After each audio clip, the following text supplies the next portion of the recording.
Hare Krishna, welcome everyone to our Srimad Bhagavatam overview class. We'll begin with our prayers. Om Jnanatimirandhasya Jnananjana Shalakaya Chakshurun Militam Yena Tasmai Shri Gurave Namaha. Shri Chaitanya Manobhishtam Sthapitam Yena Bhutale Swayam Rupa Kadamahyam Dadati Swapadantikam Vandeham Shri Guru Shri Yuta Padakamalam Shri Gurun Vaishnavamscha श्रीरूपं साग्रजातां सहगणा रघुनाथान्वितं तं सजीवं साद्वैतं सावधूतं परिजनसहितं कृष्णचैतन्यदेवं श्रीराधा कृष्णपादान् सहगणा ललिता श्रीविशाखान्वितांश्च हे कृष्णा करुणा सिन्धु दीनबन्धु जगत्पते गोपेश गोपिकान्त राधाकान्त नमोऽस्तुते तप्त काञ्चना गौराङ्गी राधे वृन्दावनेश्वरी वृषभानुसुते देवी प्रणमामि हरिप्रिये वाञ्छाकल्पतरुभ्यश्च कृपा सिन्धुभ्य एव च पतितानां पावनेभ्यो वैष्णवेभ्यो नमो नमः।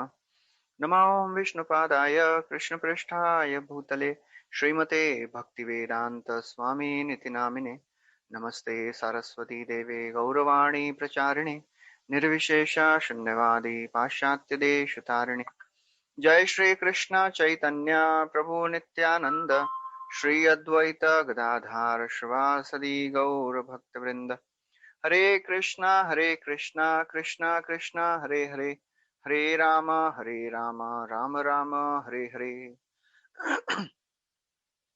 Hare Krishna, welcome everyone to our Srimad Bhagavatam overview class. We are discussing from the 10th canto of Srimad Bhagavatam, and last time we discussed about the Chir Haran Leela and the deliverance of the Brahmana Patnis, how Krishna gave mercy to the wives of the Brahmanas. And then after that, what happened, we'll be discussing today. So today we'll be discussing the 24th chapter, which is the famous Govardhan Dharan Leela, and this chapter is entitled Worshipping Govardhan Hill. So Shukdev Goswami, he continues the description that one day it so happened that the place where these Brahman Patnis were staying, so Shukdev Goswami says, Tatra eva, Bhagavan api Tatra eva, Baladevena Samyutaha. So that at that place only Krishna was there with Balram for some time, and there something happened. So Chakravarti Thakur and Jiva Goswami describes that there is a sequence to the events which are happening. Shukdev Goswami, he is not describing the sequential progression of the pastimes in a chronological way. So he says that first the Govardhan worship of Govardhan Leela happened on the first lunar day of waxing moon of Kartika.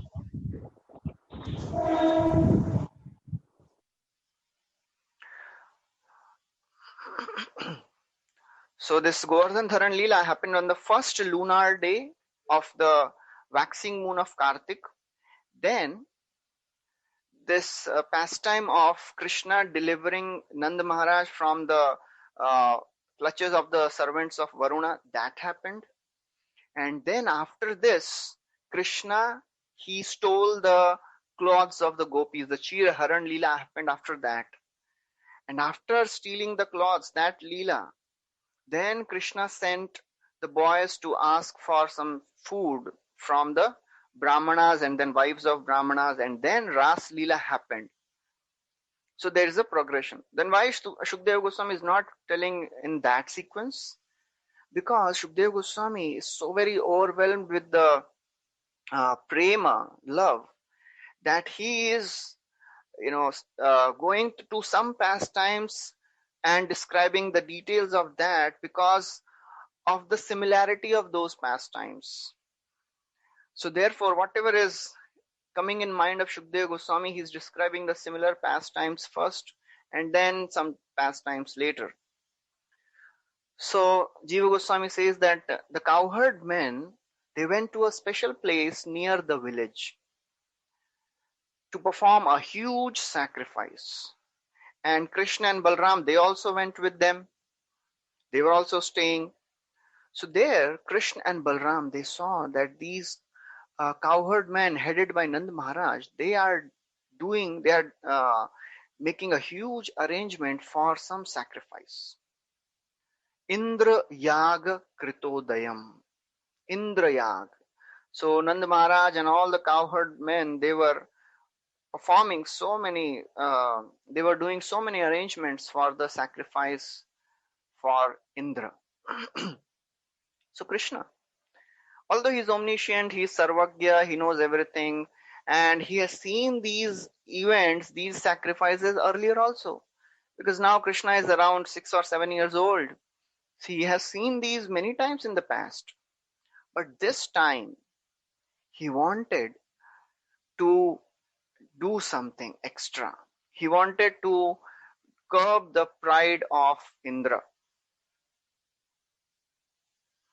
And that's why he went to his father and he is asking something. So he very humbly, he bowed down in front of Nand Maharaj and he asked that, "Oh my father, what is this endeavor all about?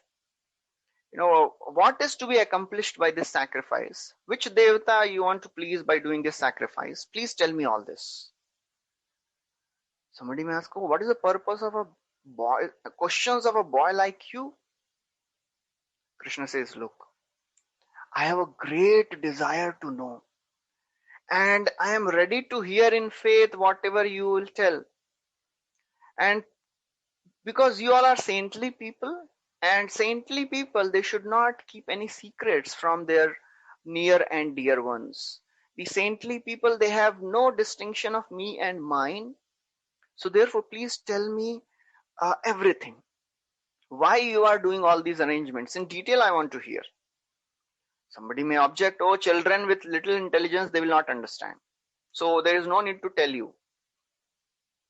Krishna, anticipating this, he says, "Look, one who is neutral, he may be avoided like an enemy. But the person who is a friend, he should not be avoided. He should be treated as one's own self. So therefore, we should not keep any secrets.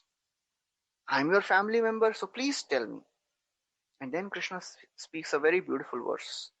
He says, "Gyatva gyatva cha karmani janoyam manutishthati gyatva vidusha karma siddhasyat yatha na vidusho bhavet gyatva agyatva cha karmani."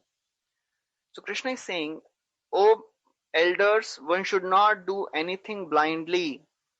Gyatva, when people in the world perform some activities knowing the results, sometimes they know the results and sometimes they don't. Gyatva agyatva cha karmani. Sometimes they know the results of their activities, sometimes they don't know why they are doing what they are doing. But interestingly, vidushaha karma siddhisya, if things are done in knowledge, then a person gets the result. But if things are done without the knowledge of why we are doing, we will not get the result. So this is very, very important principle which Krishna is speaking here. Whatever we are doing in our spiritual life, whatever endeavors, whatever hardships we are taking, we should always be aware of the whys of our life. Why I am doing it. If this why is very clear, then we will not get confused. Then we will not doubt the process. Therefore, on a regular basis, we have to ask ourselves why I am doing it. And then if you get the answer, then you should ask how I am doing it. So this why should be very clear. I am practicing this Krishna consciousness not to increase my material comforts, not to become very happy in my material endeavors. I want to develop pure love for Krishna. That is my motive. So therefore Krishna is saying, if we do things knowing why we are doing, then you get the result. Otherwise, you don't get the result. So therefore, we should not become the blind followers of tradition. Anyone who is a blind follower, he cannot get the results. Therefore, when we are following the spiritual life, we have to have the reasonable faith, not blind faith. That's what Krishna is telling here. You should have a reasonable faith. We should not become blind followers of our tradition. So then Krishna says, is this ritual a tradition or some custom? A tradition which is coming since long, or is it a parampara? Then Nanda Maharaj, he gives the logical reason behind this sacrifice. He says, "Oh my son, the rains are given by Indra, and because of these rains, every one of us become happy. The rains bring happiness for everyone, because the rains are the source of creating grasses. Grasses are produced, and our cows, they eat grass. We are a cowherd community, so we subsist on the rains. Our all the grains, our fields, our animals, they need rains, and Indra is the one who supplies all the rains." And then he says, "Oh my dear son, oh Tata, not only we offer respects to Indra, everyone offer respects to Indra. Because by offering respects, we get rain, and from that rain, we get our grains." He speaks very affectionately, Tat. Tat means, "oh my dear son." So Nanda Maharaj is actually hinting that, by the mercy of Devatas like Indra, I have got such a qualified son like you. So therefore, it is our duty to serve these Devatas, to please these Devatas. How do we benefit by those offerings? Krishna may ask.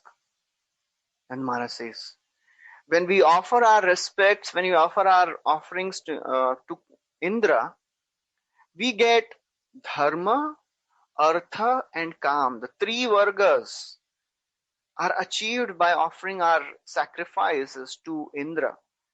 We develop religiosity, economic development, and sense gratification, dharmic sense gratification. So therefore, this everything is happening because we are offering our respects to Indra. And Indra, he is the prime agent responsible for giving the fruits of our material endeavors. So therefore, it is our duty to offer our respects. From the rains come the grains, from the grains all the lives are sustained, and when the lives are sustained, then one can follow dharma. And by the practice of dharma, one can do whatever he likes. So therefore, O my son, this is our parampara. This is a sound, this religious system is based on sound tradition. A parampara. It is coming since long time in parampara. Our ancestors were doing, and that's why we are also doing. Anyone who rejects it out of lust, enmity, greed, he will fail to achieve any good fortune. So when Nanda Maharaj, he speaks all these things, now Krishna has many things in his mind. Sridhar Swami explains the intention of Krishna at this point. Krishna, he was thinking that, apart from curbing the pride of this Indra, I want to start the annual festival of Govardhan Puja.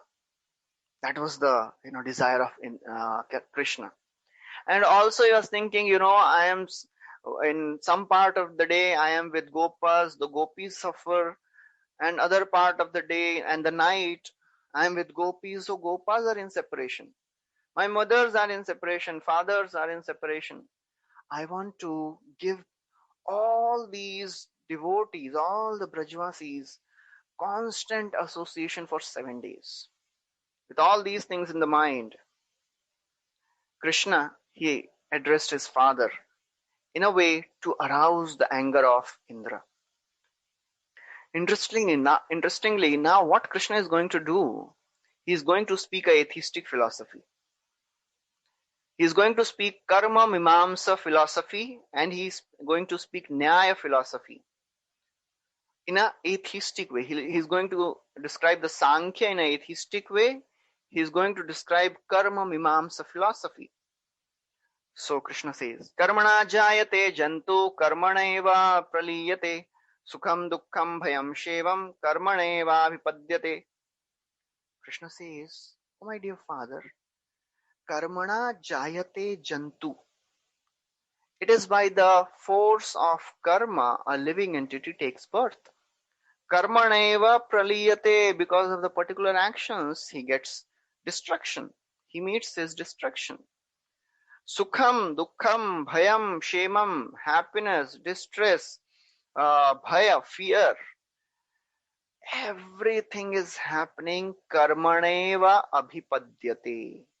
These are all the effects of karma.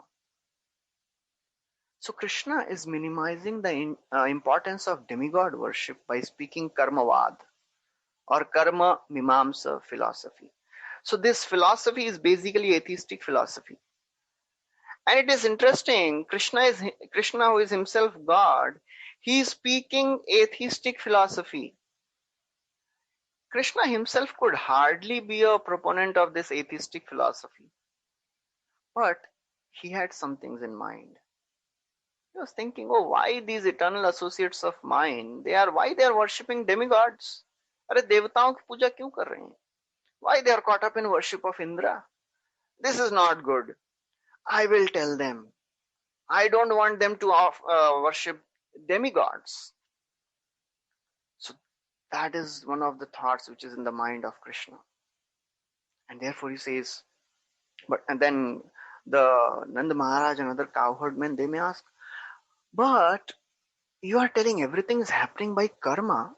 How can a karma which is inanimate, how can an inanimate karma decide who will get what result? There must be some person, right? So Krishna speaks. Even if there is a supreme controller, he awards results based on karma. And if we don't do karma, then what will this controller do? Controller is he has no power unless we do something. Very interesting philosophy Krishna is proposing here. Actually, this is a very superficial argument Krishna is making. He says that the karma is a supreme, but we have to understand that laws of karma are made by whom? Krishna is the maintainer and creator of all these laws of karma. So therefore, that is the ultimate reality. Everything is done by the will of Krishna. All the laws are made by Krishna. Himself, Lord, is not interested in this material affairs. He is udasinavat asino, as Bhagavad Gita Krishna says. Udasinavat asina. I am neutral. But when it comes to the spiritual affairs, Krishna is very much interested. Then Krishna says, actually, if we do our karma properly, demigods cannot do anything. Demigods are helpless. They are dependent on our karma. Whatever action we do, devatas, they just give the reactions according to our karma. So all the living entities, they are forced to go under, they are forced to follow their karma. And the devatas, they just give the results of our karma. So why we should worship devatas? Devatas are not powerful. Ultimately, everybody is under the control of karma. Whatever you are doing, this entire universe, all the living entities, everything is happening based on the karma living entities are doing, based on the nature, based on the swabhav. So Krishna is very nicely trying to convince that nature is supreme and swabhav is supreme. and the modes are supreme. Karma is supreme. He is rejecting any authority of the any person. Oh, these demigods, they are not supreme. Swabhav is supreme. Everything is happening by the Swabhav. So all these things Krishna is speaking. And then Krishna says, actually it is our action which gives the results. Our karma gives the results. So now he's speaking the philosophy of work is worship. Our actions give us result. Based on our actions, based on our karma, we get high birth, we get low birth, and therefore karma is our enemy, karma is our friend, karma is our spiritual master, karma is our supreme lord. So, and Krishna says, actually, we should seriously worship work. We have to worship our work. If somebody takes these, section out of context, and then he can tell, just see, your God, you are telling that Krishna is God, he is himself promoting this atheistic philosophy. So therefore, the scripture should not be taken out of context. Anything when taken out of context loses its relevance. So therefore, Krishna is saying, you should worship seriously your work. A person should remain in his position and he should do his work very nicely. In fact, this work is our worshipable deity. And somebody may say, but how can there be success? The Brajvasis, they may ask, how can there be success if we offer the sacrifice to Indra, but we don't accept the authority of Indra? Krishna says these devatas, they are just the assistants of karma. They are karma anga. They have no power on their own. They are dependent on our karma. Whatever action we do, they are dependent on them. So therefore, you don't pay so much attention to worship of the devatas. Somehow or other, Krishna wants them to stop this worship of Indra. Krishna says, so if we take shelter of something else, this we should worship that thing which is giving us our life sustenance. We should worship karma because based on our karma, we are getting our life sustenance. If we don't worship our karma, we'll be like a wife who has a paramour. Unchaste wife. Unchaste wife will never get benefited by going to the paramour. Similarly, we will not be benefited if we leave our karma and we worship Indra.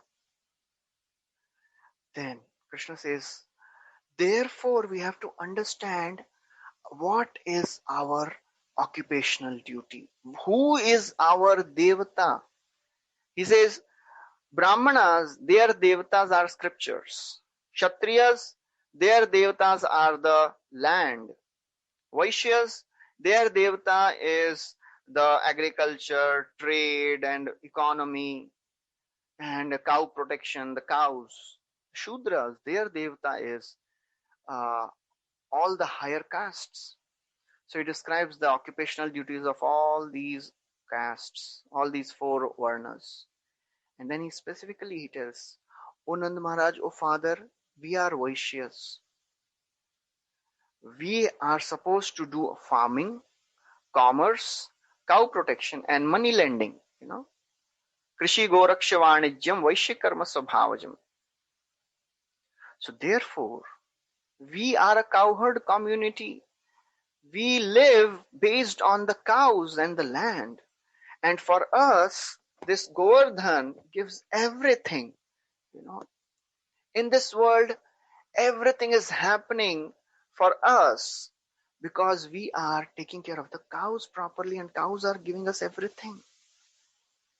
So far, he had spoken Karma Mimam's philosophy. Then he speaks now from 22nd verse onwards. He speaks Sankhya, atheistic Sankhya. He says, because someone may argue that Even raising cows are dependent. That is also dependent on Indra. Krishna now speaks the Sankhya, atheistic Sankhya. He says, creation, maintenance, and destruction in this world, they are happening because of the modes of material nature. And mode of passion gives rise to rains, not Indra. So Krishna is very nicely removing any person who is in charge. He says modes of passion creates the rain. And because of this mode of passion, under the influence of lust, the living entities are created.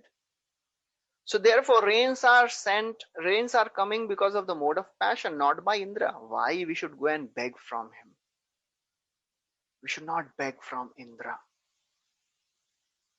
So Sridhar Swami summarizes what all Krishna spoke so far. He says, Krishna spoke 6 things here. He said, first, karma is sufficient to determine one's destiny.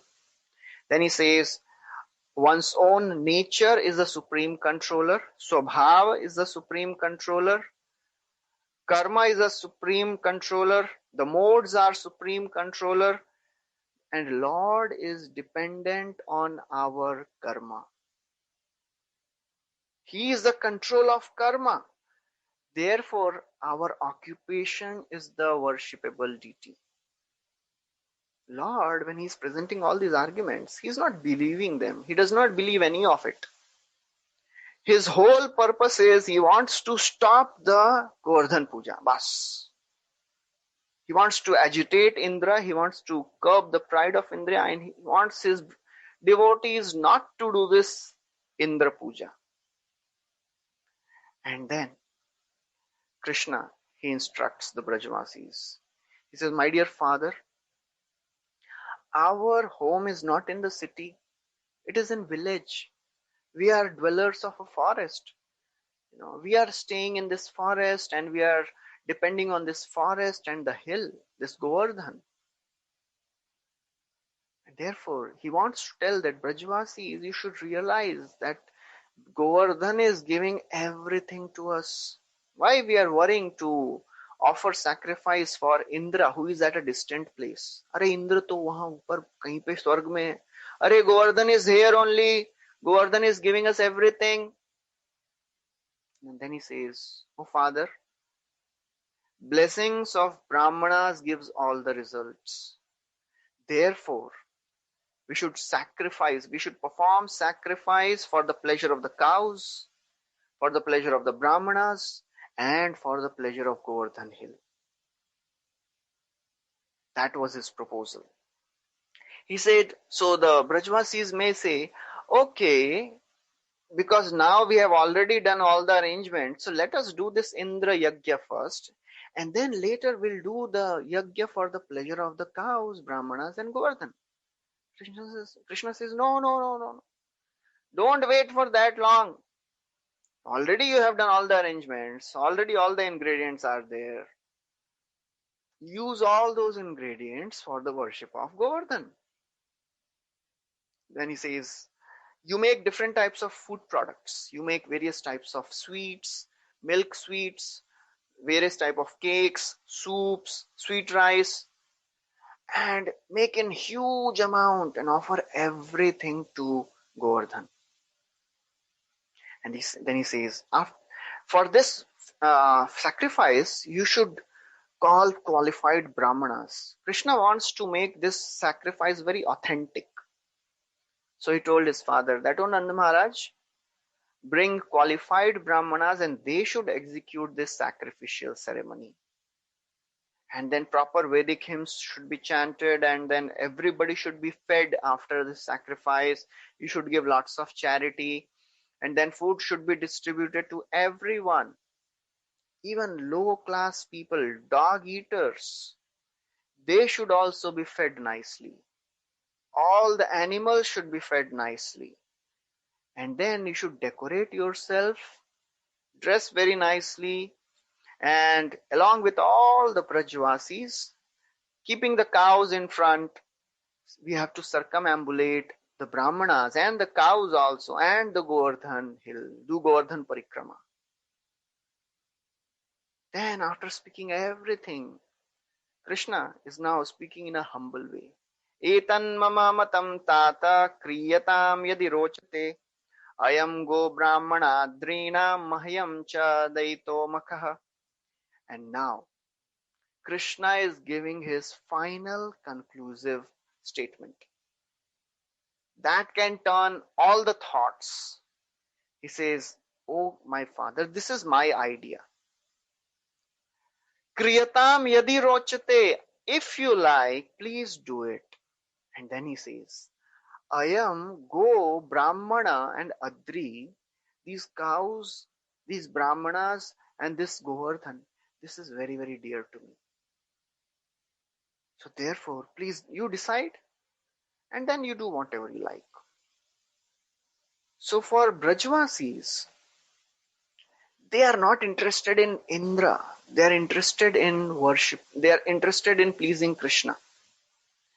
So when Krishna, he told, okay, you do whatever you like, all the Brajvasis, Nand Maharaj, headed by Nand Maharaj, for them, Krishna was their everything. They did everything for the pleasure of Madhusudan. So whatever Krishna had told, they performed this Govardhan Puja according to that. They made such wonderful arrangements, all the various offerings were made. Then Brahmanas were invited, they chanted mantras and they performed this sacrifice. All the food was offered to Govardhan. Then it was distributed to the Brahmanas and charity was also given. And then Krishna, along with Balaram and all the cowherd men and the ladies, everybody circumambulated Govardhan. So for Brajvasis, they were doing everything for the pleasure of Krishna. There was nothing else in their mind. They loved Krishna, and out of their affection for Krishna, they were doing everything.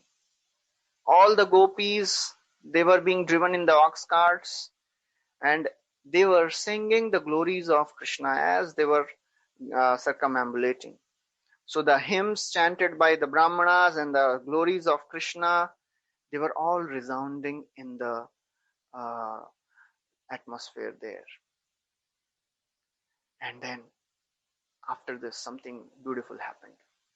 Krishnastvanytamam rupam gopa vishrambhanam gataha shailosmiti bruvan bhuri balim madad brihadvapuhu. Now, as they were circumambulating, Krishnastu anyatamam rupam. Krishna himself, he assumed a unprecedented form. Anyatamam rupam. Anyatamam means that form which was never seen previously. Anyatamam. Gopa vishrambhanam gataha. Why he did it? He wanted to show to all these Brajvasis that you have risked everything for me.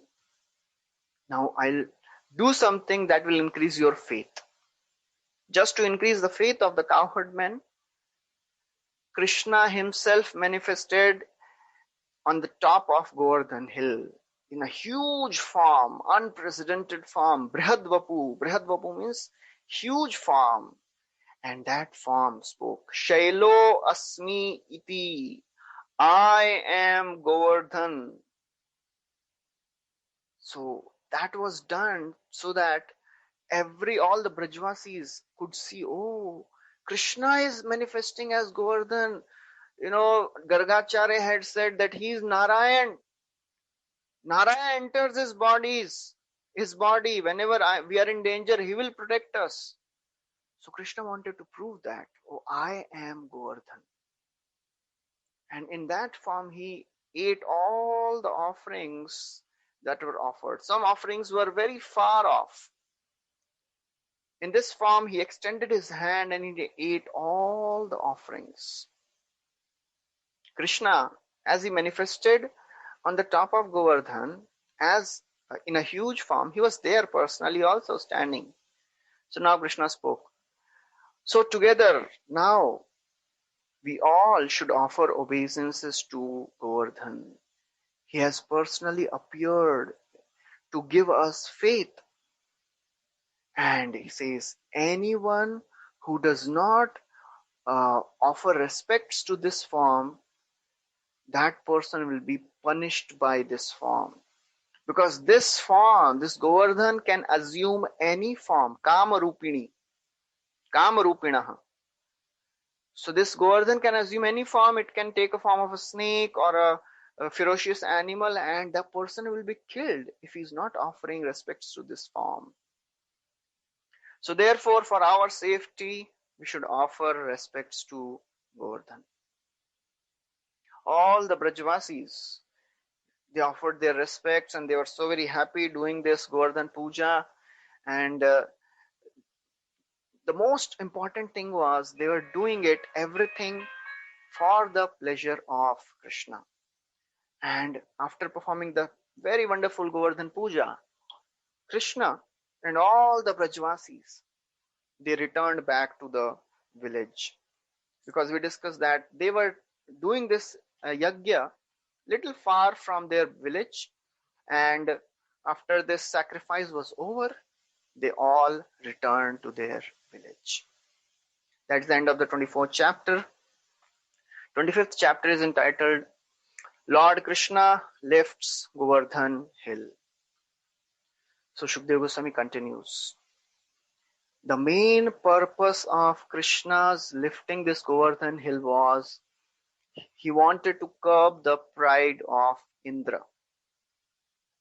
And when Indra he saw just that these insignificant cowherd men, they have dared to disobey my order, they have dared not to respect me, they are not offering their sacrifice to me. These Brajvasis, they are cowherd men, they are forest dwellers, they have put my sacrifice aside. Aho Srimad Mahatmyam Gopanam Kananaukasam Krishnam Martyam Upashritya Ye Chakru Devahelana. So Indra, he said, first of all, he called Samvartaka clouds. Samvartaka clouds. These clouds are called at the time of annihilation. They are very, very powerful clouds. They can drown the entire universe. Ganam Samvartakam Nama Meghanam Chantakarinam Meghanam Cha Antakarinam. These Samvartaka clouds, they are sufficiently powerful to drown the entire universe. Krishna, and then Indra, he was thinking himself to be controller. Isha Maninaha. The word used is Isha Mani. Isha Mani means Indra was thinking himself to be the supreme controller. This is very, very significant. Everyone in this world, they consider themselves to be the Lord. This lording mentality is there in every one of us. That's why we are here. And by the process of devotional service, we are trying to come out of this illusion that I am the master. That's why the beginning process of devotion is we have to at least theoretically accept that I am not the master, I am servant. All that is not so easy for the ego.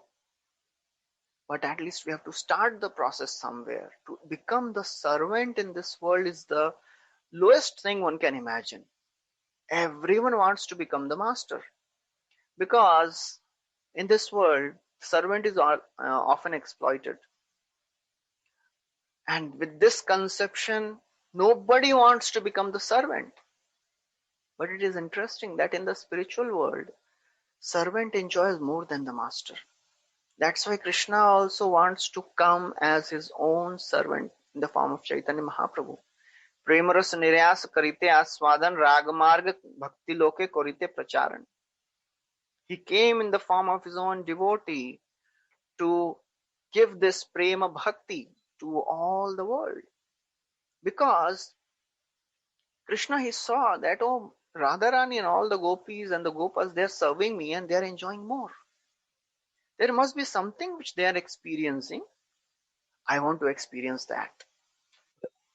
So the servant in the spiritual world enjoys more than the master. That's why Krishna comes in the form of his own servant.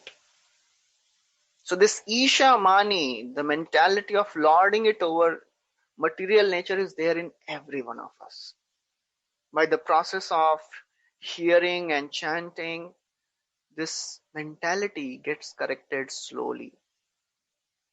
The contamination which is there in the mind gets purified. Pravishta karna randrena swanam bhava saroruham dhunoti shamalam krishna salilasya yatha sharat. That's the whole process of chanting. When we chant this Hare Krishna mantra every day, sincerely we pray to Krishna, pray to Srimati Radharani, please engage me in service of Krishna. And the more we are sincere, the more we are serious, the more we'll get reciprocation from Krishna and Srimati Radharani.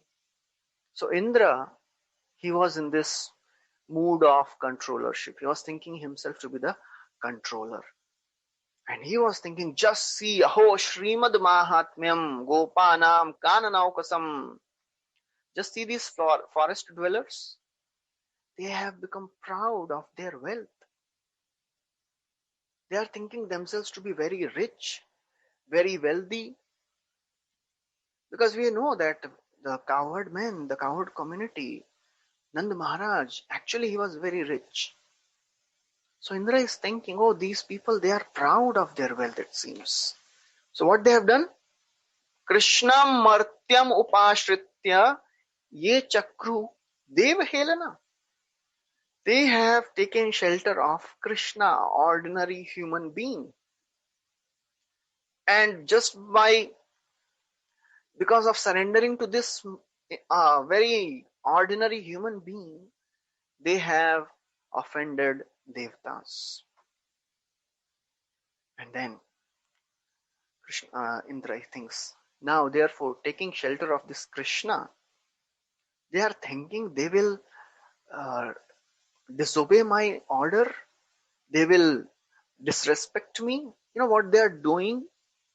This is like a person who neglects the transcendental knowledge of the self and taking shelter of the fruitive activities, he wants to cross this ocean of material world. Very interesting philosophical explanations, example he's giving. He's saying without taking shelter of transcendental knowledge, we cannot cross this material existence. So these Brajvasis, they are thinking that we will take shelter of Krishna. They will take shelter of Krishna and they will escape my fury. Who is this Krishna? Vachalam balisham stabdham agyam panditamaninam Krishnam martyam upashritya gopa me chakrurapriyam. Oh, who is this Krishna? He's Vachala. He's a talkative boy. He is giving all the arguments about karma mimamsa and sankhya. He's a talkative boy. Balisha, he's a child. He's acting in an ignorant way. Vachalam, Balisham, he has no knowledge. He's foolish. He does not know any scriptures. Stabdha, he's obstinate. Just see how audacious he is in front of his father. He's speaking so many things. Agyam, he's ignorant. He does not know anything. All he knows is how to herd cows. उस उतना ही आता है, गाय चराना, बस. Pandita Manina, but still is thinking himself to be a very learned person. And based on that, he's a human. He's a Krishna Martya. He's a human, and they are trying to take his shelter and they are neglecting Devatas. Chakravarti Thakur writes that actually Mother Saraswati, she is actually glorifying Krishna through these words. Sridhar Swami says, Vachalam. Vachalam means one who can speak according to the Vedic authority. Balisham. Balisham means Krishna is innocent, without any pretension. He's innocent boy. Vachalam Balisham Stabdham. Stabdha means He does not have to bow down to anyone because he is the supreme. किसके सामने झुकेंगे? He is the supreme. So naturally, in front of whom he will bow down? There is no one for him to bow down. Agyam. Agyam means Indra says, oh, he does not know anything. Actually, Agyam means there is nothing remaining for him to be known. He is omniscient. So for him, there is nothing to be known. Pandit Maninam. Pandit Maninam means he is accepted by all the authoritative personalities. And then Krishnam. Krishna means he is embodiment of eternity, bliss and knowledge. Martyam. Although Krishna is supreme absolute truth, he appears in this mortal world. So after criticizing Krishna, after telling all these things, he tells Samvartaka. These Brajvasis, they have become proud of their prosperity. You go and you drown Vrindavan. You remove their pride, you destroy their animals. And then he says, I will follow you. I will come sitting on my Aravat. I will bring all the wind gods to increase the fury. You go ahead. So now, as all the Brajvasis, they were very happy. They had performed this Indra Yagya, Govardhan Puja. And Indra, because he was so very angry. So all the Brajvasis, they were returning back. They had returned back. Now, Samvartaka, on the order of Indra, started showering torrents of rains. All the inhabitants of Braja started suffering. There was lightning, there was thunder, intense, fierce winds were blowing. All the living entities were troubled. The rains, they were not coming in drops. They were coming as massive pillars, huge columns. And in a short time, this entire earth was submerged in water. One could not differentiate between a high ground and the low ground. It was all water everywhere. All the Brajvasis, they were so very distressed. Cows, animals, cowherd men, cowherd women, they all were really becoming miserable. The cows, they were not able to protect their heads, they were not able to protect their small calves with their neck, the skin which was there on the neck, the fold. They were trying to cover the head of their calves, somehow protecting them. Because of the intense wind, it was so cold. They were trembling. In that situation, all these cows, the calves, the cowherd men, they approached Krishna. Krishna, Krishna Mahabhaga, Tvannatham Gokulam Prabho, Sratum Arhasi Devana Kupitad Bhaktvatsalah. O Krishna, O most fortunate one, Mahabhaga, Tvannatha Gokulam Prabho, or you are our master. You are the Lord of the community of cows. Tratum Arhasi Devanaha Jasi. You gave the idea of worshipping Govardhan. Now just see what has happened. Indra has become angry. And he is showering all these torrents of rains. Please deliver us from this wrath of Indra. Kupitad Bhaktvatsala. Indra has become so very angry. You are Bhaktvatsal. You are affectionate to your devotees. Please protect us. All these Brajvasis, they were remembering the words of Gargacharya. Esha Vaishreya Adhasyat Gopa Gokula Nandanaha Anena Sarva Durgani Yuyam Anjastarishyatha. Whenever there is danger, go to Krishna. Krishna, the Narayan enters the body of Krishna and he will protect you. So this this one thing was always in the mind of all the Brajavasis. Kuch bhi ho, Krishna is there for us. So therefore, they were completely dependent on Krishna. Krishna, when he saw all this sight, intense winds, rains, he understood. This is the work of Indra.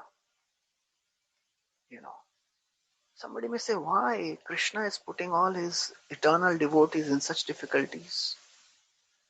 Because just like when a person is hungry and he is experiencing the hunger pangs, after he is experiencing intense hunger pangs, he gets food, he relishes that food much more. And for that person, even hunger pangs are the source of happiness that time.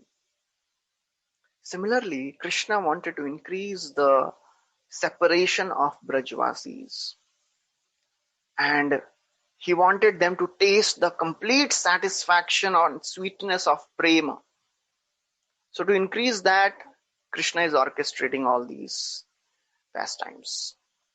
So Krishna, he understood that this is the work of Indra. And now he became so very angry. In 5 verses, now he is thinking. He's thinking, oh, because we stopped the sacrifice of Indra, Indra has sent these unusual rains and wind.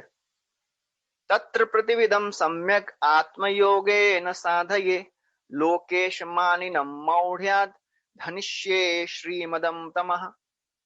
He says, by my mystic power, atma yogena siddhaye, by my mystic power, I will counteract this disturbance which is created by Indra. Who is he? Lokesh manina. He is thinking himself to be the controller, the lord of this world, out of his foolishness. Maudhyad. He is foolish. He is falsely considering himself to be the controller. But actually he is nothing. He is proud of his wealth. He is proud of his prestige. I will curb down his pride. I will remove this pride. And then he says, not only Indra, all the devatas who are assisting him, Vayu and others, I will curb their pride also. He says, I will not completely crush Indra. I will not kill him. I will just remove the pride of Indra. He says, these devatas, they are supposed to be in the mode of goodness. But because of their pride, because of their wealth, they have become contaminated by the mode of passion. I will remove that passion. I will curb their pride and bring them back to the mode of goodness. And then he's thinking that, oh, these Brajvasis, very, very beautiful verse, Shukdev Goswami speaking here. What is the thought of Krishna? These Brajvasis, they have taken my shelter. They are my family members. They have accepted me as their master. And I have taken a vow to protect my devotees. Tasman masharanam goshtam mannatam mat parigraham gopaye swatma yogena soyam me vratahita. I have taken a vow to protect my devotees. And I have to fulfill this vow. So therefore, very interesting, Krishna has taken a vow to protect his devotees. Only thing we have to do is we have to keep faith in the words of Krishna again and again. In Bhagavad Gita, in Bhagavatam, Krishna is speaking that I have taken a vow to protect. Just surrender, just take the leap of faith. Surrender unto me. Many times we are not even ready to give up our small things. Our previous conditionings, previous habits, previous desires. Krishna says, just try to give up that. I will protect you. I will give you sufficient taste. By that taste, you will forget all the lower tastes. Vishaya vinivartante niraharasya dehinam rasavarjam rasopyasya param drishtva nivartate. Just try to accept me as master. Take my shelter. Because I have taken a vow to protect my devotees, for sure I will protect. So having said this, Krishna, he decided to lift Govardhan hill. Chakravarti Thakur writes what happens. As Krishna thought of this, just by the thought of Krishna, because Krishna is Aptakam, whatever he thinks gets fulfilled. The Samharika Shakti, one of the Leela Shakti, which is called Samharika Shakti or destructive energy, she came, and because Krishna was in the Nand Bhavan, and now from Nand Bhavan he had to go to Govardhan, and it was raining torrents.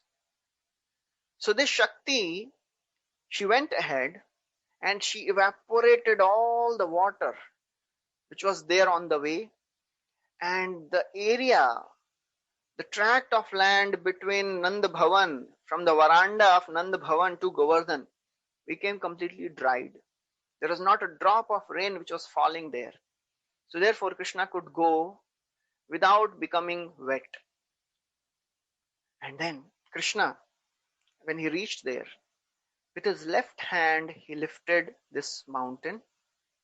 And as he lifted this mountain above his head, from the middle of this mountain, from the underneath, there was a big stone which fell, and Krishna climbed on that stone, and he stood there holding this Govardhan on the little finger of his left hand.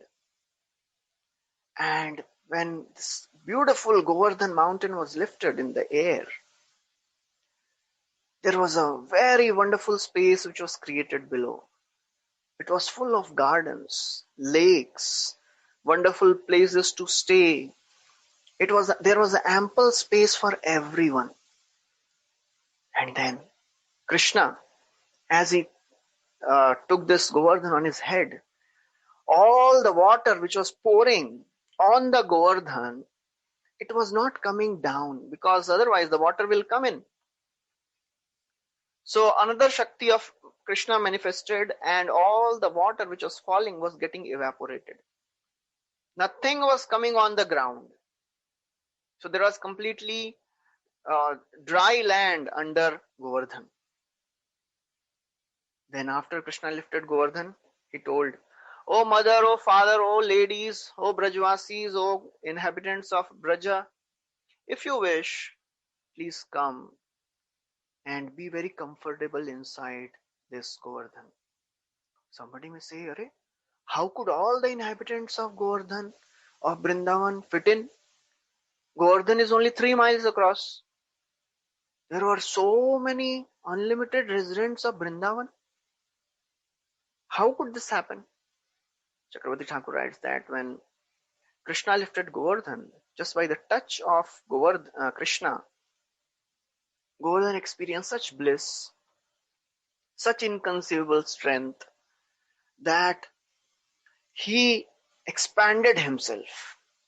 From 3 miles, he became 32 miles across. And that's how he could accommodate all the Brajvasis. What happened to the animals that were on the top of mountain? They must be suffering, right? Chakravarti Thakur writes, actually, when Krishna lifted Govardhan, it went above the clouds. The top of the mountain was above the clouds. So all the animals like wild deers and the pigs, they went on the top of the mountain. They were above the clouds. So they were not getting affected. What was happening to Govardhan? For Govardhan, these thunderbolts, they were like flower garlands, because he was experiencing the bliss of the touch of Krishna. He was oblivious. He did not even recognize and experience the thunderbolt, because he was in touch with Krishna. And then some gopas, as they came down, they started putting sticks below the mountain. So Krishna, he assured them. He said, "You should have no fear that this mountain will fall off my hand. Don't fear about the stability of the mountain. You just come inside." This Govardhan will not fall from my hand. You should not think that fear of Indra will make it fall. Don't worry. This mountain has become steady.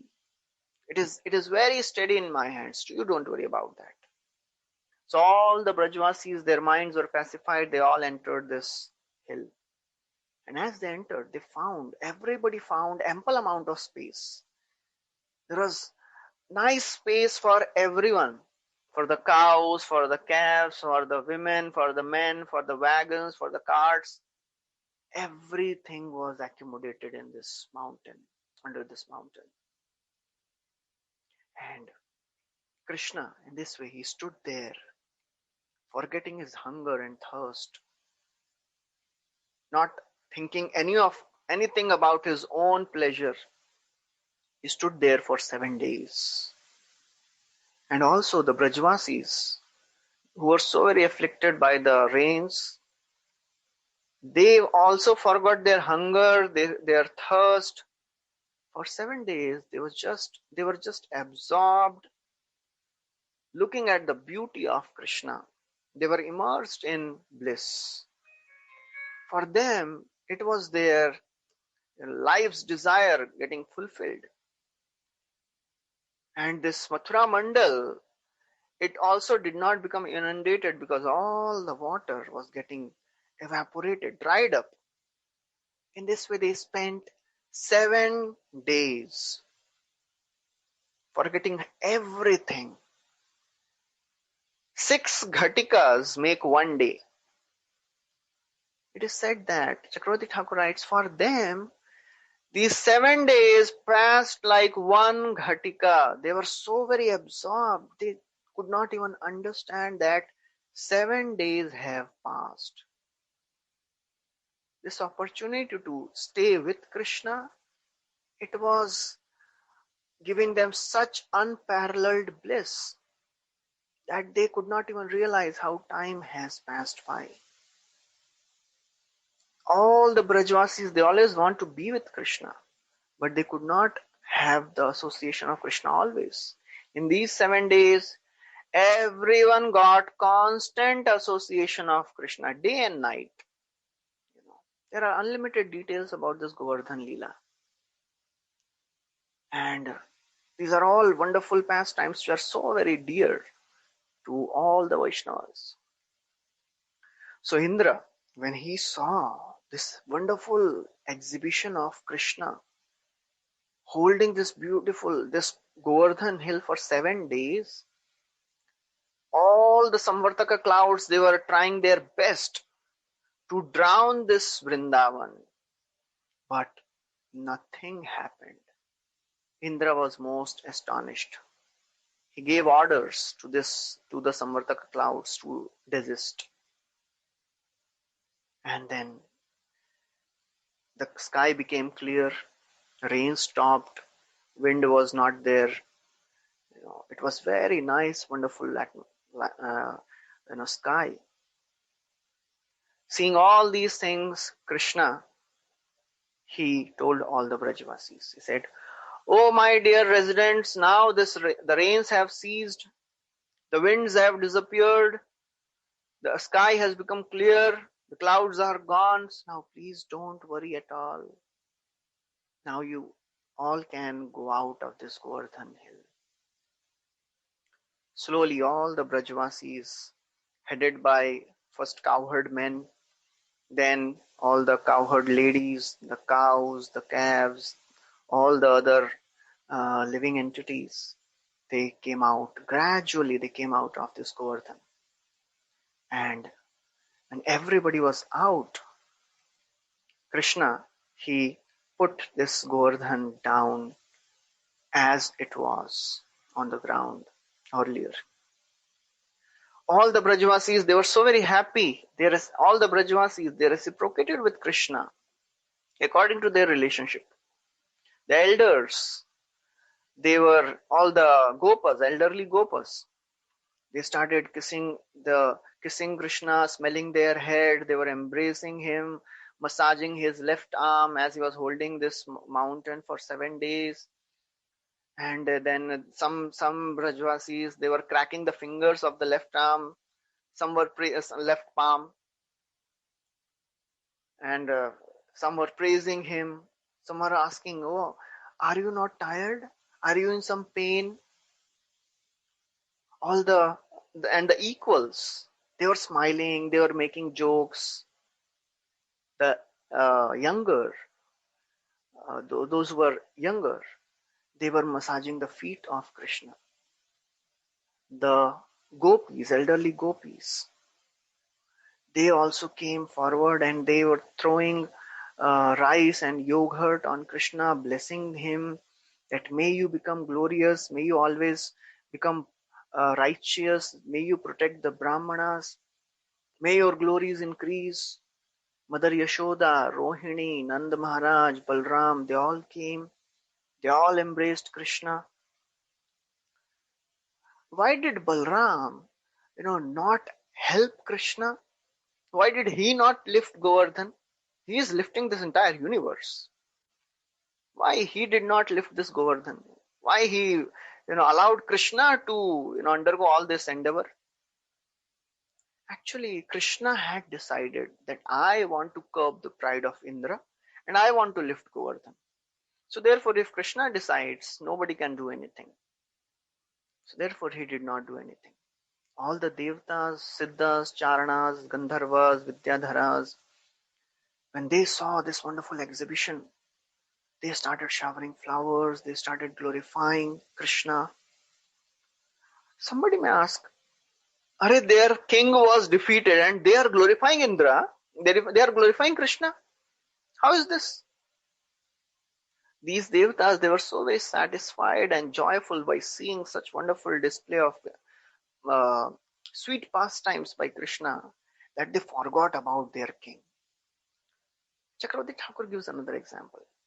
He says that when governor is there and king is there, so one can ignore the governor to give respect to the king. So Krishna is a king. So why the Devtas will respect governor in front of king? So that's why all these Devtas, they are glorifying Krishna. So all these Devtas, they were glorifying musical instruments, dundupis and the bheris, they were being played. And then, as all these things are going on, Krishna, he went far from this place and he went to the place where the cows were eating grass. All the cowherd girls, they returned home, all the while glorifying Krishna.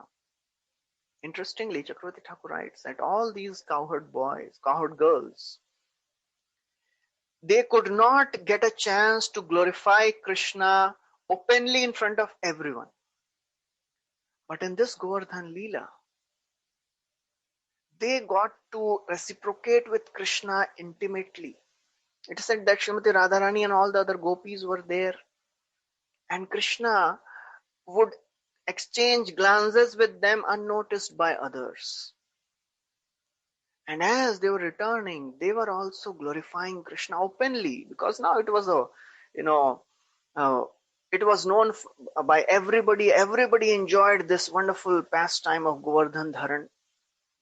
So all these ladies, the cowherd girls, the young gopis of Vrindavan, they also enjoyed glorifying Krishna openly. And that is the wonderful pastime of Govardhan Dharan Leela. So this is the end of this chapter. We'll stop here. Thank you very much. Hare Krishna. Srila Prabhupada ki jai, Granthra Srimad Bhagavatam ki jai, Shri Krishna Bhagavan ki jai. So we'll stop here. Thank you very much. Hare Krishna.